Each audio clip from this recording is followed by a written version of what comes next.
It is definitely AI. Well, I don't even want to watch this then. God bless it.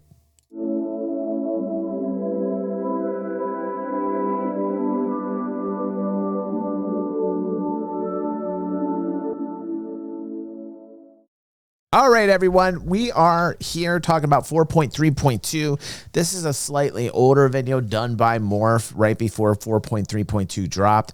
I played yesterday. I got in. There was like a queue of like 7,000 people in front of me. I think the way that they're bringing out these patches and giving people like community goals is genius.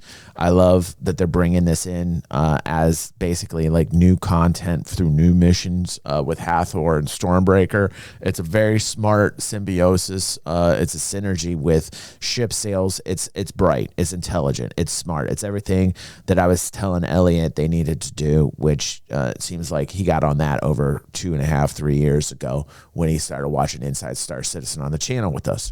So it's nice to see them actually putting new areas and missions and things together at the same time with their ship sales. It's bringing in new faces. It's bringing in new money. It's bringing in new revenue. I played 4.3.2 the other day. Love the tractor beam speed. Yes, you're not gonna hate me. Yes. It cuts load time and unload time down by half. It is my favorite thing about the newest patch. Honestly, I didn't need the missions. I just need better functionality, and I got it through the tractor beam. They sped it up. They listened to the community. I am very happy for all traders and people loading cargo. Pirates and traders alike don't have the tedious, boring task of playing tractor the game, right? So anyhow, let's check out what Morph has to say about the update. And he's got a CitizenCon 2025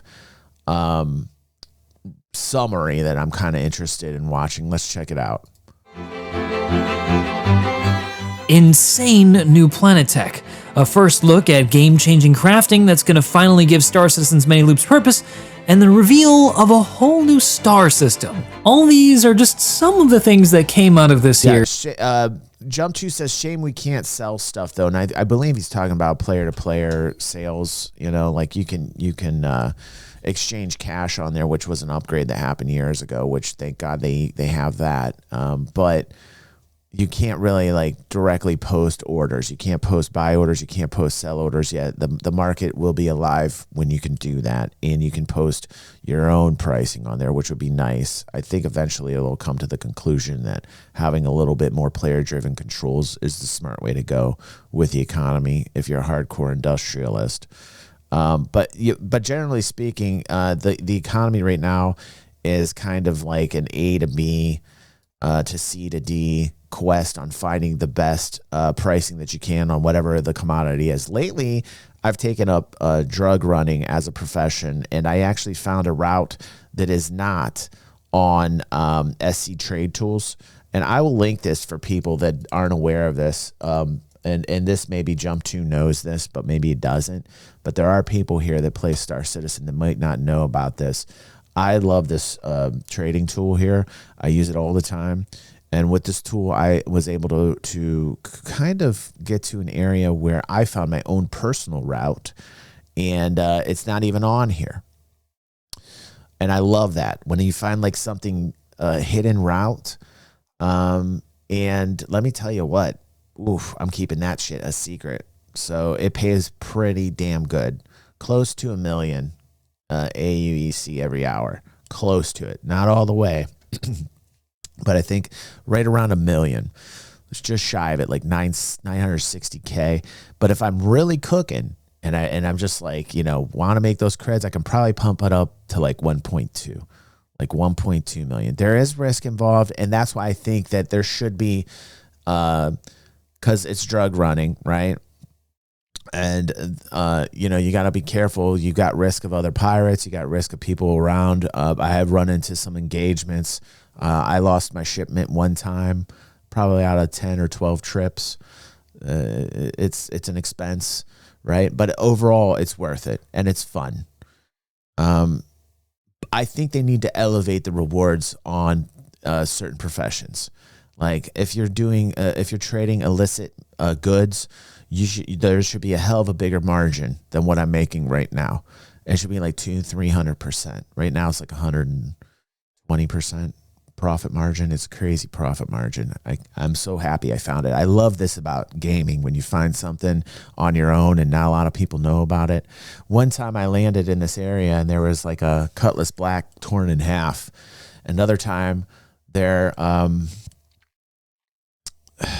was a Carrack, but I thought it was another trader. And then another time I got in a fight, like an FPS battle, which was really fun. So like I've had a lot of fun running this mission, running my own mission. It's not a mission on the Mobiglass. It's just, I like to find my own missions. You understand what I'm saying? That's the type of gamer that I am. And I find that if you put the time in, you can find something very profitable. And that's when the game becomes really fun to me. CitCon for what's coming as soon as the next. Maddie says DG definitely not hitting his Kessel Run metrics. They need to boost the rewards on everything, Maddie, for this game. That's my biggest gripe with Cloud Imperium. Like, the next thing they need to do is they need to really boost rewards on just about every game loop that there is. They need to do it on mining. They need to do it on rock mining. They need to do it on salvaging. Just definitely now I heard the Reclaimer's pretty much dead with the new salvage mechanics that they got, which we might watch a little bit later today.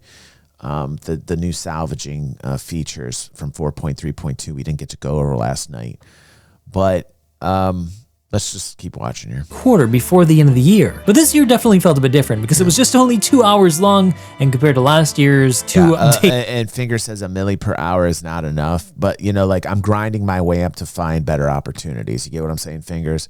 Like, I just started this whole trading thing, and if you go up the ladder of learning, I'm probably like mid-rung right now. You know what I mean? Like, so like I'm pretty sure I'll find better and better and better trades. But like, you know, to start out with, the missioning's horrible. The missioning rewards are horrible. The missions out of the Mobiglass for trading are horrible. Then if you find good routes on SC Trade Tools, it's not that great either. I mean, like, salvaging at its best, you're doing 300 to 400K if you're lucky an hour, or the old way. I don't know what the new way is. Mining a little bit more. Rock mining is 150K, which is stupid because it involves so much effort.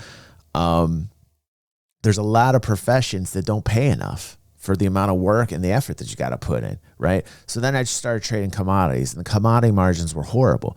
Then now I'm at the drug running the illicit goods phase, right? And I'm sure I'll find something even better, like those hides that you got at Golden Riviera. What is those Osation hides? That are outrageous. Golden Riviera, you're gonna probably get smacked. I love Golden Riviera. I love hanging out there, but you're probably just gonna get smacked straight down. You know. A marathon. It was a bit. And right now I'm loading everything in a Taurus, but I want a bigger ship. You see what I'm saying? You know, I want a bigger ship for more goods, so I'll go with the Herc. You know what I'm saying? That's the next ship that sells at Orson for how much? I think we're like 20 or 30 million, somewhere thereabouts. Cleaner and more focused than I think I was used to, but it finally did. Sure, I can turn it down just a little bit, buddy. Sorry, too loud.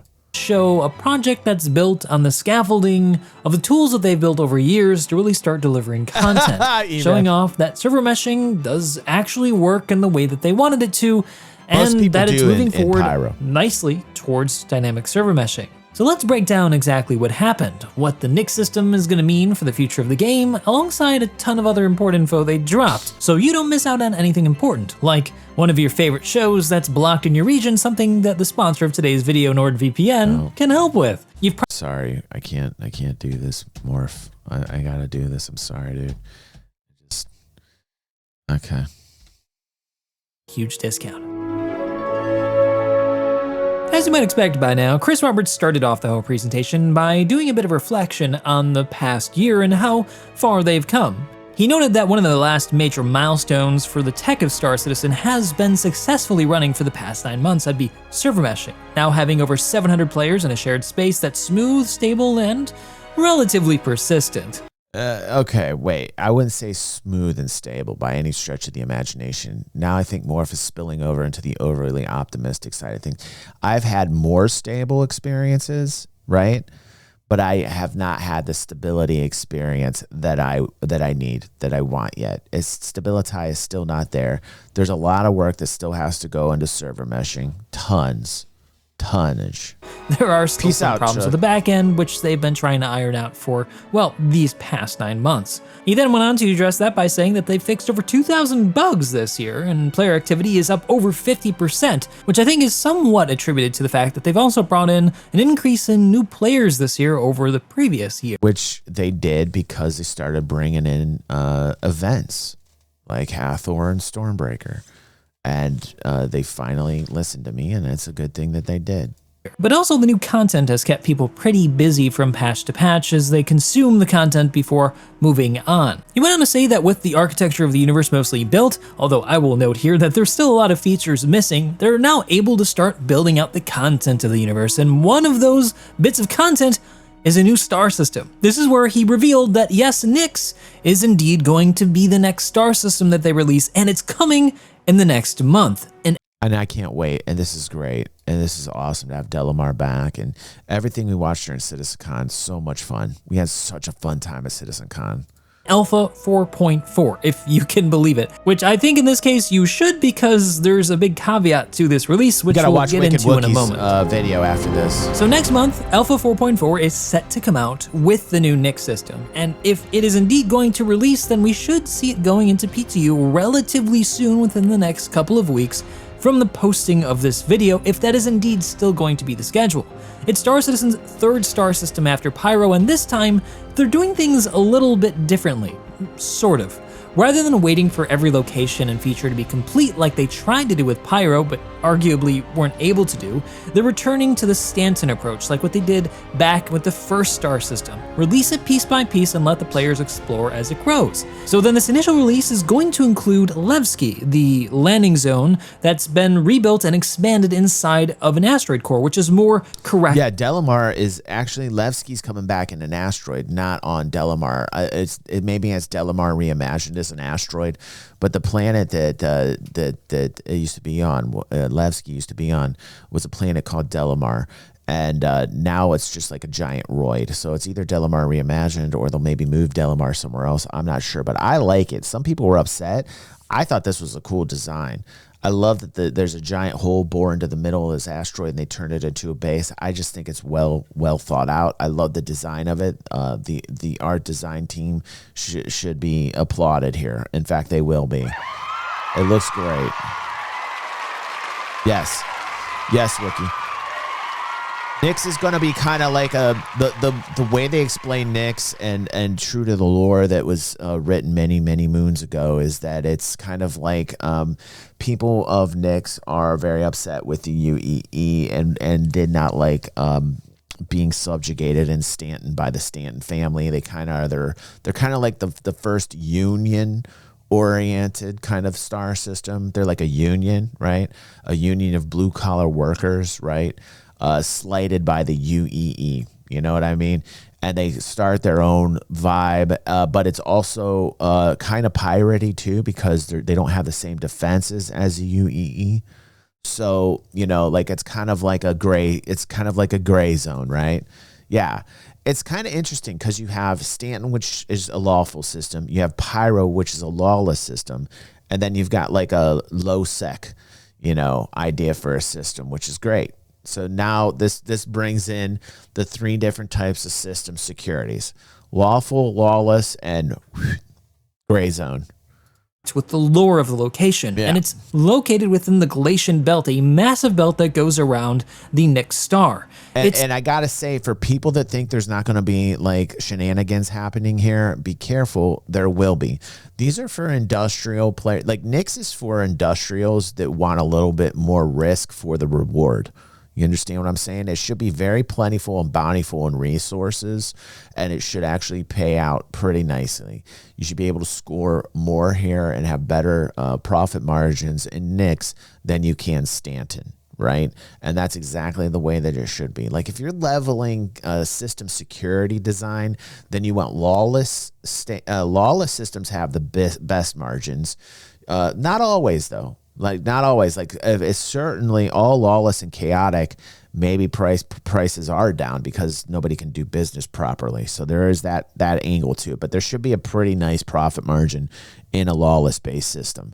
And then the next step down would be in like these gray areas like Nyx, and then Stanton would be the lowest margins because it's the safest and most protected, right? So I mean, like this is how the system designers are planning system security as they go here, and the economic team and the system designers need to get together and talk about how they want to layer this, right? It's filled with ice and gas clouds and sets the tone for the system's more frozen frontier. They explain that visually it's meant to be a bit more cold than the warm Pyro star and the more neutral star of the Stanton system. This does mean then that those planets that are supposed to be in Nyx won't be coming until later, at least. I love this statue of the hero that saved the boy, or maybe I can't remember if the boy died or he was carrying out the dead boy or he saved the boy, but this is like a hero in the lore of the people of Nyx. What's the name of these? I can't remember the name of the people. Isn't that terrible?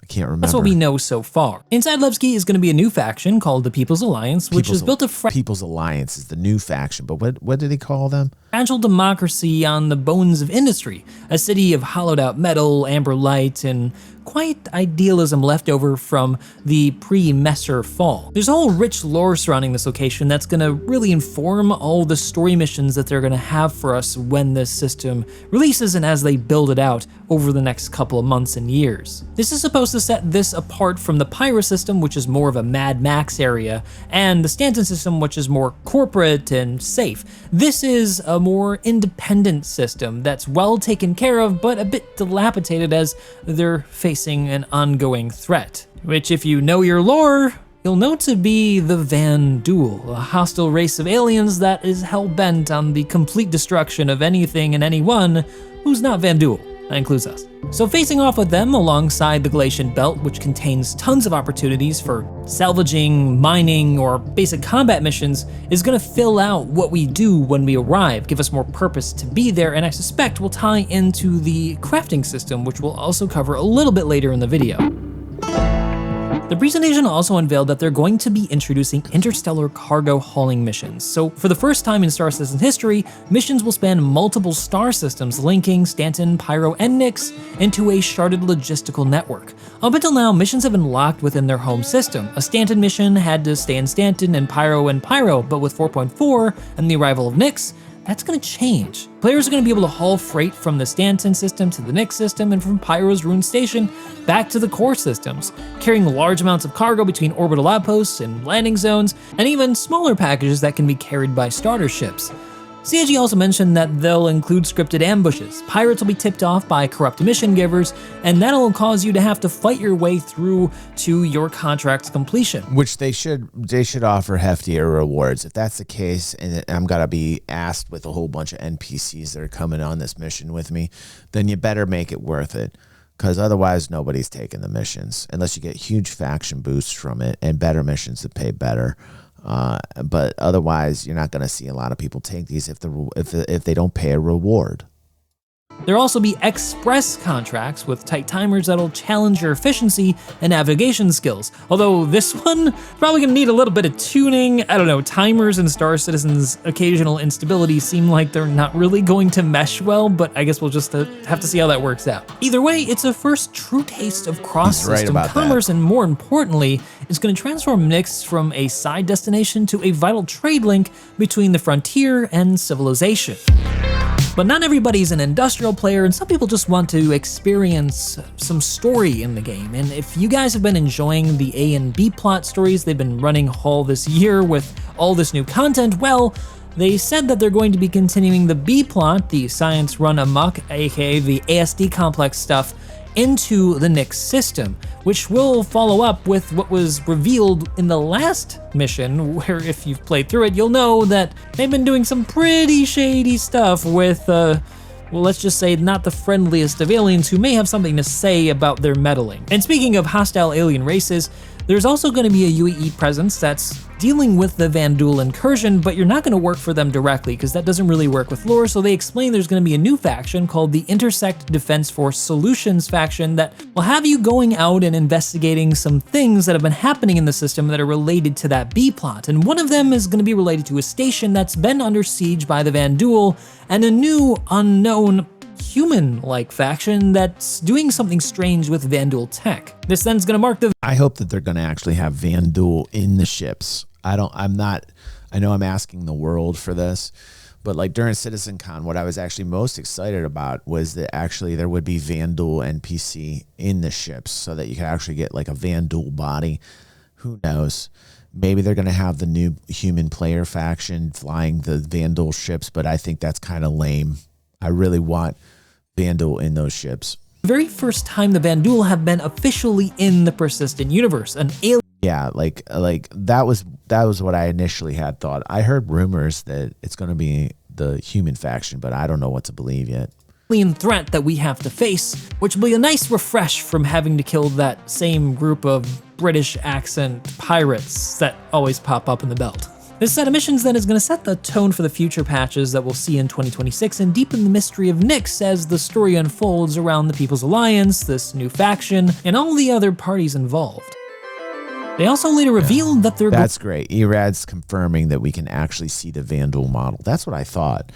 That's going to be great. I can't wait to see the Vanduul actual player modeling in the game. That's going to be fantastic. Going to be including some new mission types like the Rock Cracker. It's a sandbox mission arriving sometime early in 2026 where crews will restore an abandoned mining station, reactivating its laser array to crack open a giant asteroid to get what's— This is awesome. And, you know, if there's only one area that does this, it's going to be a lot of organizations that are large are going to use this because it's going to be the easiest place to get the largest quantity of roids. And you're going to have orgs fight over this. So I'm really curious to see how this is going to roll out and how organizations will fight over this, or if they will. I imagine that they will, but you never know. But like when you're offering like a large quantity of assets in one location, this is a great test bed to see how organizations will vie for power over an area, because this is consistently going to provide huge quantities of assets.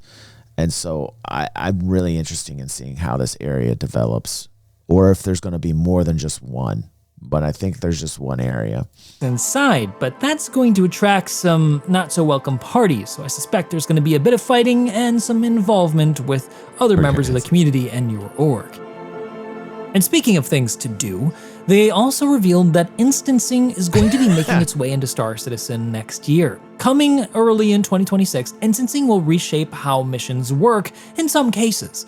This is going to enable them to curate PvE and PvP scenarios that balance them for specific group sizes, entering seamlessly through elevators, gates, or even quantum handoffs when you're traveling through space in your spaceship. Their first test is going to be on a reworked version of Siege of Orison, scaled back for somewhere around 15 to 30 players, though they didn't really explain how this would work with how many players are able to get in and how it makes that determination, how a party system works with this. There are some question marks in this whole thing, but I'm sure I love it. I'm glad they're doing this. You know, the more I think about this, the cooler it is. You know, they're gonna bring this back. They'll be able to instance these places out. People who want to run like PvE and have that kind of experience will be able to run it. I want this limited to lawful systems. I love this. I love Siege of Orison. I'm glad it's back. Right. Wookie says this was my favorite mission. It brings back a lot of memories, a lot of good ones. I mean, like, this is the first instance of really what they're doing now that they've leveled up on, which is adding more content through events. And this is one of the very first successful ones. It was a chaotic mess, but I fondly look back at this particular portion in time, and I'm glad it's back. I think instancing is great in lawful space. I don't think instancing is great in lawless space. So I want to make that very clear. That's my opinion on the matter.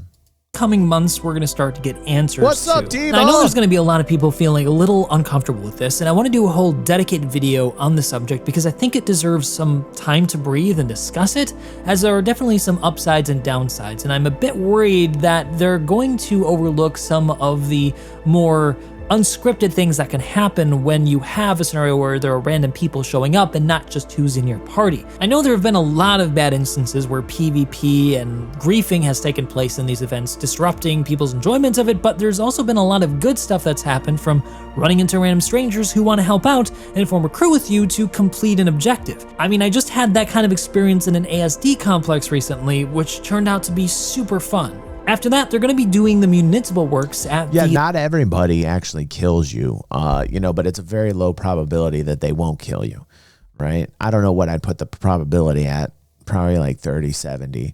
30, they're going to talk to you and figure you out. 70, they'll just shoot to kill, right? But there are instances, it's an MMO. And, I can't believe I'm agreeing with Morph here on this, but he's absolutely right. Like these types don't like griefing, like if you're in an MMO, you're just going to have to deal with certain types of scenarios like this. It's an MMO, the Levski station in Nyx. Volk, Warlord Volk says there is a 90% chance I'll let you help. I'll let you help, then kill you. Like that. That's a horrible. All right, look out for that gamer tag. Look, if you see Warlord Volk in the verse, you remember that. I got that as a mental note, Volk. You wouldn't kill me, bro. It's going to be filled with tons of machinery that will be tasked with going around fixing and facing numerous foes. This is something talked about last year and last year's CitizenCon, but instead of being on ArcCorp, like they said, it's going to be on Nyx first. So I'm looking forward to how that's going to work. But they weren't even done there with the content that they revealed. They also showed off a new trench run mission. Yes, we're getting a Star Wars-esque trench run. It's going to center around this space station that's being run by this new human. Dude, total Return of the Jedi vibes with Lando flying the Millennium Falcon and that little motherfucker with the lips.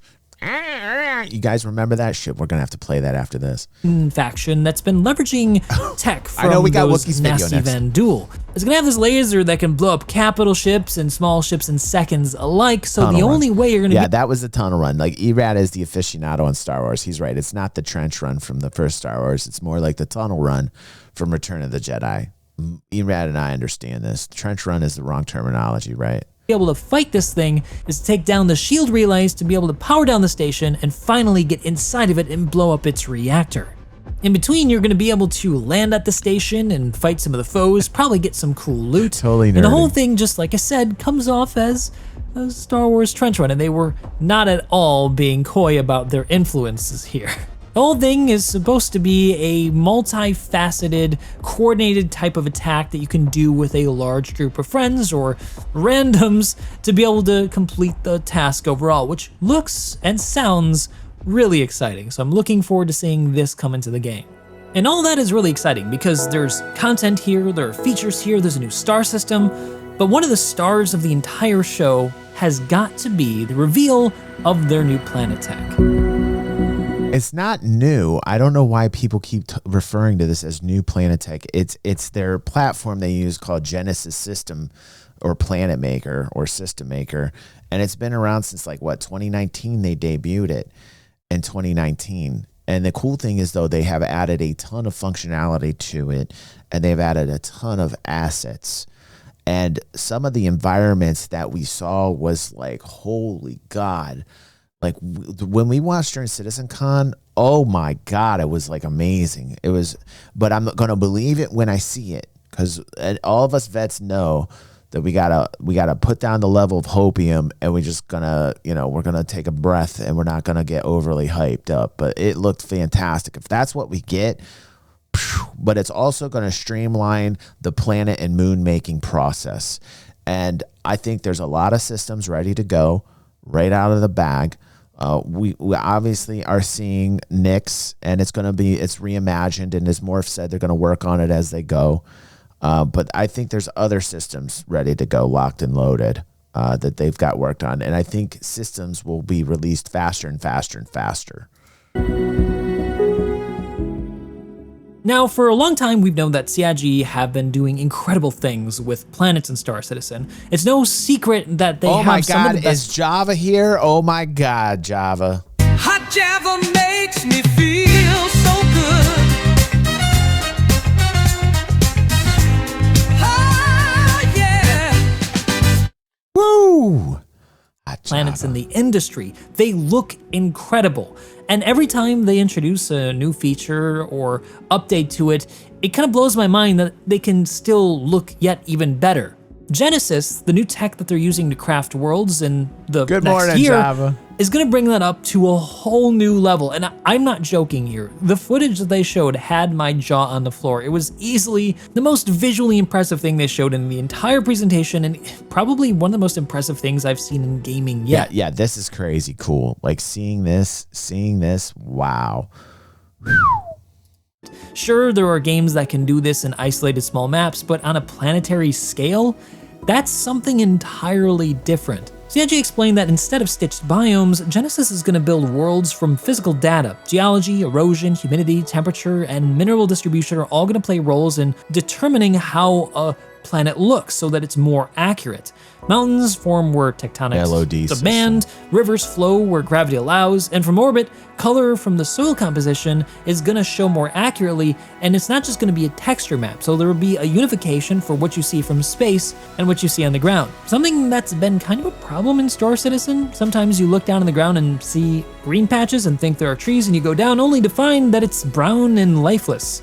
That's not going to happen anymore. The rendering technology has also been vastly improved, leveraging your GPU to be able to render in a lot more objects in your screen, more rocks, more foliage, more grass, stuff that just wasn't possible before, including having multiple... Basically, like, they're cutting it up into parcels. I don't know if Morph is going to say this, but just in case he does not, they're cutting up planets in parcel sizes, and every parcel size is going to dynamically...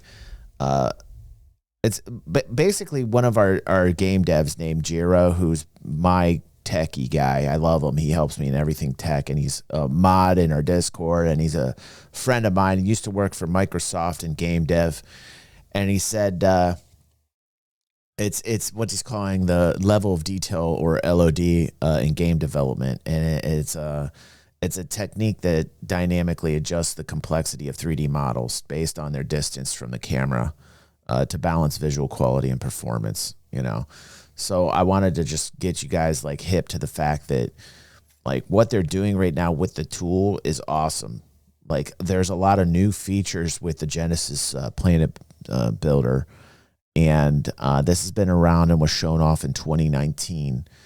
And look at this, like the level of detail as you get closer is crazy. And as you go up, what's hopefully going to happen with this is that things will not pop in and pop out. And that is going to be fabulous. And like the tech that they're employing here right now, like what they're doing with this game, is one of the reasons why I have just followed this project for so long, is that this is most definitely not a scam. Anybody that at this point is saying that this game is a scam, honestly, is just rage baiting, and he's obviously trolling and monetizing, and that's the way that these people make money. You can complain all you want about the amount of time that that's taking, but like really, with the amount of scale that's going on here, people that are having issues don't, I guess, understand the goal of what this project's trying to accomplish. And to see it progress in this manner is fascinating. Absolutely beautiful when these environments drop like this. It's just going to be, I mean, look at this right now. Crazy good. Biomes that blend seamlessly together in a way that looks really realistic, something that they need to get working. But the level of hopiums has to be pushed down a little bit, because as we're seeing down below, work in progress, right? We'll believe it when we see it. We got to take, right? You got to be realist. But you got to also step back and look at the macro and the work that's being done here. We're all adults here. In order for them to do more complex planets like Earth or Terra, which is one of the 5 star systems they want to complete for the 1.0 patch. That's the full release of Star Citizen, if you guys are out of the know. And we also need reasons to go to these places. It needs to be layered into the actual environments. And I think they're doing an okay job at that right now, right? We're at the very beginning stages of seeing like different factions, new systems coming online. It seems like every new system has its own lore and its own faction built in. All the NPCs look different in certain spots, which is great. And every system will have its own vibe. Now, layering in missions is really important, or giving people reasons to be on these surfaces, like boosting rewards for rock miners, doing things that are just really easy to do, like just boosting the rewards will make these planets and moons much more lively, because people will go down and get that profit. And that is one of the easiest fixes of all time. I keep screaming it from the mountaintops, and eventually one of these devs is going to listen to me. I personally cannot wait to be able to go and visit these places for myself, but unfortunately, that's not going to happen with the first release of Nixon 4.4. As I already alluded to, we're going to have to wait a little while longer for them to bring that online, and I suspect that it's going to reshape a lot of the planets we already have, and that's going to add even more to the wait to getting that tech online. But we're probably not going to have to wait too long for testing crafting. Crafting is going to really be the start of an actual economy.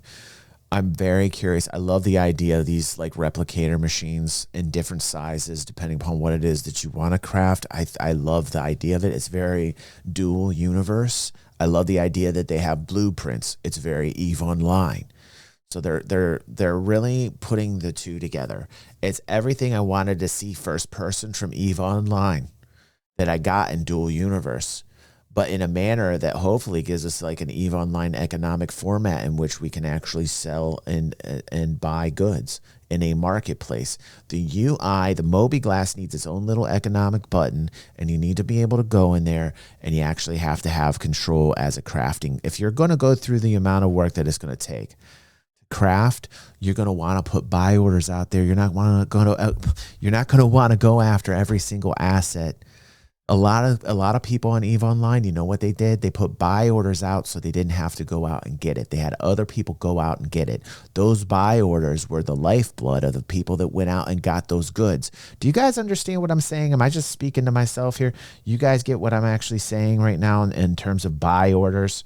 You gotta post the amount of buy orders out there that you need for the goods, the volume that you need to craft these items. Because if you're crafting, you know, I know how they're going to come out with this. Initially, you're going to have to go out for all the goods. And that can be a pain in the ass for the crafter. Are you guys hearing me? You're not gonna hate man. Yeah. There's a gray market out right now, but this shit needs to be in game. And Cloud Imperium needs to put these levels of controls into the UI, into your mobiGlas, because it'll be cool at first until crafters realize that they're going to have to go out for every single one of these or buy them from NPCs. They want to be able to have buy orders. You want them to have an area where people can drop off the goods. Again, that'll come with land ownership, and you'll have like a delivery bin. That's something the Dual Universe did really good at. You could post buy orders, and it would have a delivery point, and people would come in with the goods, and the second they place those goods in your delivery container, they got their money. And that's exactly the way they should design this loop in Star Citizen. And know what I'm talking about. People that are crafting are going to want to post their own buy orders for their own materials and blueprints. And you know, the thing is like when I talk like this, I'm super passionate about this because I love this gameplay, but it turns everybody off. The people who aren't industrial gamers, they fall asleep. They're like, what, no explosions? But the people that fall asleep don't understand and love those explosions, don't understand that the reason why they're going after people is because they had missiles and ammo crafted by these gentlemen right here who are putting out buy orders to make the explosives for them to explode the people, which also then creates more demand. And then you need more supply. So you put a buy order out, you get more of those goods. It's a whole game loop unto itself, and it needs a living, breathing marketplace so that everybody that's doing something has reasons for what it is that they're doing. They have a clear understanding of why it is they do what they do when they know what it is that takes to make up the goods that they're either selling or finding goods for to make these items. It makes the game much more meaningful, and more assets stay in seats. And if you have a good economy with a good solid backbone, you have a game forever. You don't believe me? EVE Online, still around. That game's been around forever. It's not the graphics keeping people around. It sure isn't it sure isn't the graphics. It's just a hardcore industrial base. And again, when I say this, people fall asleep. It's shameful. I'm shaming the people that are leaving the stream right now because I guess they don't get it. And I'm shaming those people that left. Shame you. Shame. I'm shaming you, publicly shaming you. Shame. Crafting is the very first step towards an economy that matters. Sometime later this year, they're going to open the tech preview channel to let us try out what they're working on for a crafting system in Star Citizen. Now, what we saw in the presentation was pretty early. It was a full developer UI in some cases and some debug windows, but it outlined a transformative idea. The first iteration centers around a portable fabricator that can create FPS weapons, armor, and even small ship weapons. Crafted items will have better stats than store-bought gear, and they'll be tied to the material quality and composition of what you choose to make those things out of to refine them. To be able to build this stuff, then blueprints are going to be key. You'll start with a few basic ones, but the best ones are going to be earned as loot or as mission rewards scattered about all the 3 star systems that we're going to have. And as I alluded earlier, higher quality materials will produce superior results. So I suspect some star systems like Nyx are going to have materials you're going to want to get in that, gigantic asteroid belt. And I think this is going to be the beginning of a real resource economy. Although we don't have the UI and systems to support player-to-player selling inside the game just yet, but hopefully they also address that soon, because that's something we've needed very soon. We've needed forever. Tony Z, where are you? Save us, Tony Z. Save us. Make your appearance. Come back. Come back, Tony Z. Where are you, dude? Tony Z, where are you? Forever. On that point, they did acknowledge that they're going to have to overhaul a lot of the UI in the game to make this work, and they showed off a bit of a UI overhaul for a player's personal inventory, although I would say that it still needs a bit of work as some of the icons feel a little too small and... Still needs work. Still needs work. A step in the right direction still needs work. Well, it just doesn't feel that much better to use than what we already have now, although it does look visually better. Granted, it is a work in progress. Notably though, one of the things they didn't address is how real money purchases will compare to crafted items. Will the crafted gear be covered by insurance or recovery? Without attrition, you see, economies will stagnate because once somebody accumulates everything that they need, well, there's no reason to go out and craft or buy things from other players. I'm really disappointed that they didn't address this, and I hope that they talk about it in the very near future. Later updates then, they explained, will add things like research and upgrades and larger fabricators. I mean, all that's needed are buy and sell orders, Any other factor that's determined in terms of pricing, other than just like player-driven demand for buy and sell orders, is going to be the actual quantity of the spawns for those goods. So, the more scarce a good, the longer a spawn is for certain goods, the higher price those assets are going to, those commodities are going to be. So I'm not quite sure what Morph is talking about economically speaking, but I will say this, that they need to design this in a manner in which that the items that are the Uber items, those assets spawn a lot slower. Because there's going to be assets that make up like Uber items, and the blueprint should be a fortune for the Uber items. Everything needs to be relative. The only thing that should be fixed pricing at all by Quantum, which is their system in which they're going to have NPC demand be humanly simulated, is going to be their versions of buy and sell orders. But I can't state how important, I can't understate this. This is very important. It is so important that there is actually player-driven demand and supply here. If they try and simulate it, that algorithm is going to be working double time, and I don't know if it will satisfy me. I don't know if a simulated supply and demand from an AI algorithm is going to give me exactly what I'm looking for, because I know when it comes down to it at the end of the day, if you're a gamer and you need something in the game, you're going to put a price on it depending upon how badly you need it and where you're at and how scarce that item is. And there's the price. That's called a free market. Quanta will have elements of player driven as well. And I don't know how they're layering it in. I don't know how hardcore they're going to go on the simulation of supply and demand and how they're going to weave that in with player-driven supply and demand. So that should be very interesting. See ya, Erad. For ship components and even large ships like we saw in last year's presentation. Thanks for stopping for now, by. it's just going to be that first link in the chain that connects all the professions together, which I think is enough to really get things started, to start balancing this massive system that ties pretty much every industrial part of the game together, including a lot of missions. You know, those blueprints aren't going to come out of nowhere. I can't really express enough here how important a system like this is to tie everything together, to give purpose to everything you're doing in the game. Absolutely, 100% agree. Here's another rare instance where I'm actually in agreement with Morph. So far, so good. Pretty crazy here, but I absolutely do agree with him. Game. It gives you that overarching goal, that long-term thing you're working towards for yourself or for your org. So for this to come online this year, at least in its testing form, is a pretty big deal for the game, which I think is a good place to segue into the road for 1.0. As CitizenCon began to wind down, This was the wet blanket part, and this is Chris 2.0, and this part was just like them focusing on instancing, and they're making it their own hot topic, and by them putting this segment in, it made a lot of people like get a little bit like, uh-oh, is instancing going to ruin mechanics between like PvE and PvP and be a great divide in which PvPers and PvEers will fight one another in endlessly game-like logic philosophical debates between PvP and PvE.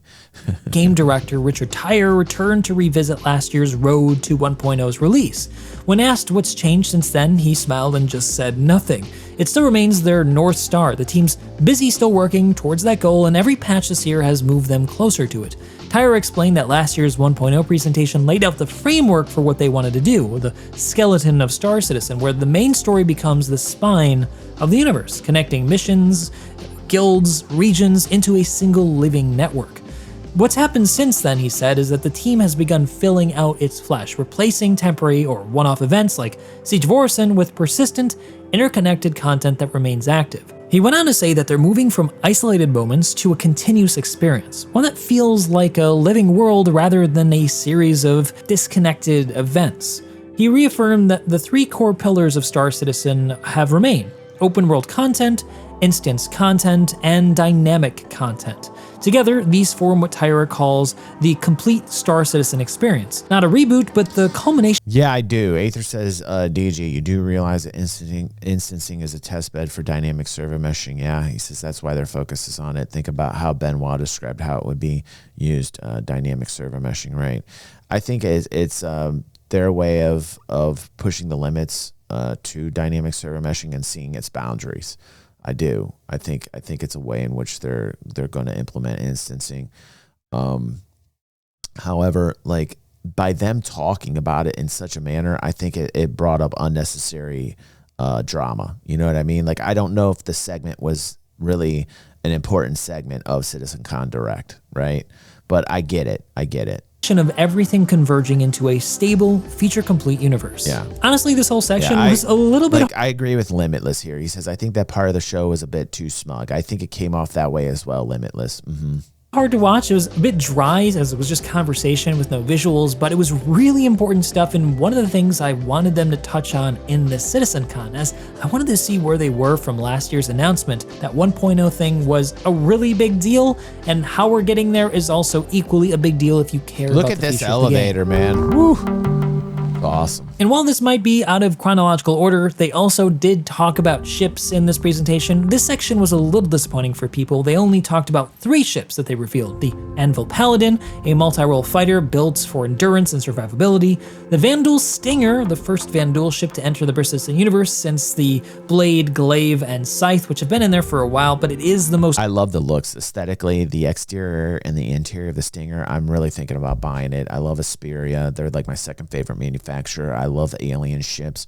And last night with Gray's Market, apparently they put me in game and they need to write DG360 some royalty checks because apparently I am the CEO of Gray's Market here. And in fact, the Shiv, which is the new Jalopy ship, actually has orange and blue trails, which the orange and blue is the color of my logo. Up-to-date version of the Vandal language, so that's pretty darn cool. It's straight out of Squadron 42, actually. Yeah. And an absolute piece of junk called the Shiv, which is an amalgamation of a bunch of different parts, including the hull of a Cutlass Black from a new manufacturer, kind of, if you can call them that, called Gray's Market. I think it's a play on the Gray Market, a little tongue-in-cheek there. The market demographic is definitely people who don't value their lives, but also don't have a whole lot of money. Despite that, it's still $150 on the Blood Store. I think I'll wait to buy this one in game. The thing that people noticed most, I think, about this part of the presentation, though, is that there was no Perseus, no Kraken, and no news on engineering mechanics that they've been talking about for years now. A clear signal. Our bingo card was damn near blank. We only had 3 of the fucking... How many squares did we have on that bingo card? It looked completely bare. That bingo card only had 3 X's on it. That the focus is still on the worlds and content and maybe not so much on features, which has suffered since they've shifted their focus to Squadron years ago. But worry not, I very much suspect we're still going to see the Perseus at this year's IAE, the biggest ship sale of the year for Star Citizen. It was also revealed that large ships like the Idris and the Polaris and other capitals will be able to refill and rearm in the near future for anybody who lands inside, much like what we have with space stations, so to really poke people who bought the Starfarer in the eye. I mean, really, really hard. Oh man, that whole system really got the short end of the stick, didn't it? We also got a little peek at some really scrappy weapons we'll be seeing in Pyro as well as Nyx in the near future. A space AK-47 and a bizarre support weapon that probably shoots like 50 cal rounds, but at a super low rate of fire. That looks actually super fun to shoot. All in all then, it was a really good presentation for what it was. I didn't come in expecting too much given it was only 2 hours long, but what they did talk about were some of the most important things I wanted to see. The new star system is going to mark a change in philosophy for how they build out the game. Instead of waiting for perfection, they're going to start sharing progress again and build the things out live in front of us like they did back in the day with the Stanton system. They're moving towards 1.0 with storylines and with a crafting system that's going to tie all these systems together, and they're doing it relatively soon. Next month, we're getting this new star system in Genesis that's going to make planets look insanely good. Definitely the best in the industry is going to happen early next year. I think we'll see. I'm just, just be careful. Don't get the hopium bar too high. There's a lot to be excited about. But I mean, like looking at this, wow. And look, not a lot of rocks for those vehicles. You see that? With the Genesis Planet Builder, what they're going to do is more so than not is they'll lower the actual rock rate, that the rocks are populated. They'll have longer stretches of area where they don't have to deal with rocks, right? I guarantee you that a lot more planets are going to be that way, at least ones with high population or in the lore that have like large human civilizations on them. They're going to like go easy on the rock population. From this presentation, even if it was a bit light on the feature stuff. Hopefully we see more on features. That is the greenest, flattest field that I've ever seen. I don't even see one rock poking up out of that. As they get near to announcing Squadron, which I still want to see them talk about before the end of 2025. What's up, Calamity? What did you guys think? How did you guys like CitizenCon's announcement this year? Was there anything that you really loved? Anything you really wanted to see? Anything that excited you? Anything that disappointed you? Let me know down below. And of course, the easiest fix in the world is one of the happiest things in my life in Star Citizen that happened with 4.3.2 that just dropped. It's the tractor beam speed. I'll say it over and over again. Oh my God.